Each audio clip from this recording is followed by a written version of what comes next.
And another issue on which I will express my support and partisanship, J.K. Rowling, who has upset the muggles again. Will she never let it go, this compulsion to assert fundamental biological realities in print? Oh, she's insistent on doing that, yes, isn't she? Sort of making the point that we are a sexually dimorphic species. It doesn't strike me as particularly controversial, but this is actually directly in response to the police in Scotland, who are now saying that they're going to record sexual assaults on the basis of the attacker's gender identity, not on their biological sex. And this is going to, of course, make crime records completely redundant. And what this will mean, and of course in UK law, you can't commit rape without male genitalia, without a penis. It's sort of there. So when and this is all she's done is she's tweeted out she's done a paraphrase of Orwell. She's done a paraphrase of 1984. She said, "War is peace, freedom is slavery, ignorance is strength. The penised individual who raped you is a woman."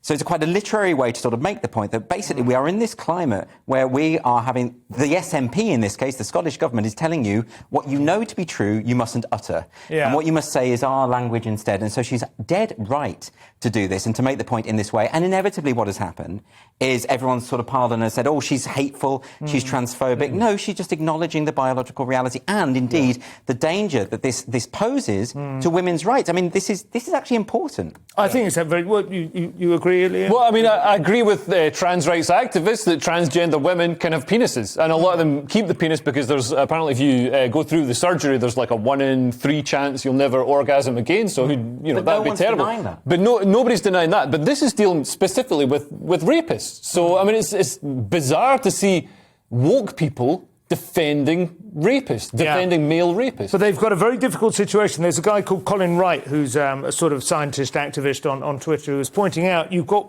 that kind of 2 red buttons meme. You don't quite know which way to go with it. On the one hand, you've got a lot of male rapists now identifying as women and wanting to go to a female prison, who maybe weren't identifying even as women when they committed the rape. And on the other hand, if you say, well, they really are, if you say they are trans women, and therefore women, then you have to accept that trans women have a vastly elevated likelihood of being sexual predators, sexual criminals, than standard women. Or you say self-ID is unreliable and can't be trusted, and that's a kind of a rock and a hard place for that. But you can have this discussion without it being transphobic, because what the activists and feminists aren't saying is that trans people are more likely to be predators. No. What they're saying is that if you have a system where you have gender self-identification, it can be exploited by predators who are not actually trans, and they can just make that. And of course, there are good reasons why you'd want to be in a women's prison as a sexual predator. That's not rather than. But if you say that's possible, then you have basically undermined self-ID, which, to be fair, isn't law in this country, right? But it's in several countries around the world. Self-ID is basically just saying, trust the individual to say it, and that's it. The Scottish Government is specifically trying to push through to make that easier, so you don't have medical checks to get a gender recognition certificate. That's something that they're really, really, really pushing. And I just think to have a sensible discussion where people aren't just saying, oh, you're hateful, you're transphobic. No, let's have a discussion about the fact that women's only spaces might be compromised by gender self-ID, and let's not call each other names. But what happens is, and it's interesting, it definitely is happening to J.K. Rowling now, although I agree with everything she said, and I thoroughly support her right and her courage, frankly, to potentially alienate her fan base, although obviously she's got the money now, that's banked, so that's safe. But it is the abyss into which, if you stare long enough, it stares right back. We saw it happen to Graham Linehan, right, who used to be a sort of friend of the comedy community, who wrote Father Ted and so on. He became so obsessed with the, to him, self-evident nonsense that he was being expected to swallow and accept.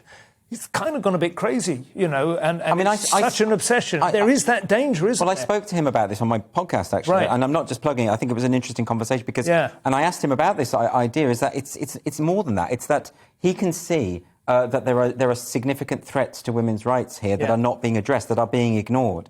And that's why it becomes an obsession. But it does become, you're right, it does it's become more than obsession. that, because there are lots, I'm not saying, why this one, it's suspicious, but there are lots of issues in which people get involved in race or in other kinds of bigotry or prejudice or discrimination. There's something specific about the trans issue where people, they start to go... It's a grey area. I mean, there obviously transgender women are women, but then, if I say I'm a woman, I'm not really a woman. I'm still a bloke. So there's got to be. I mean, some transgender people completely present as women, and it's like, yeah, obviously you're a woman. Other ones, it's like, what? Why am I having to do most of this transition in my head? Why is my brain having to do the work here? But the language, it's not my transition. The language you're using there, it sort of exemplifies the problem. Is because you say trans women are women. Trans women are women if you consider woman an identity category. Trans women are not women if you consider it a biological category. So you have two. They're not biological females, right? So but they are women. But not biologically. Well, so that's the point. The biological female is different from a woman. It is in the last 5 years. It never has been in my lifetime. No, I think it was. This is the point, is that the factions in this are using different definitions of the term. Yeah. So if you can say that, if you can sit down with someone and say, look, your view of woman is this, my view of woman is this, so therefore now we can have a conversation. As Wittgenstein says, it's always a problem of language, ultimately.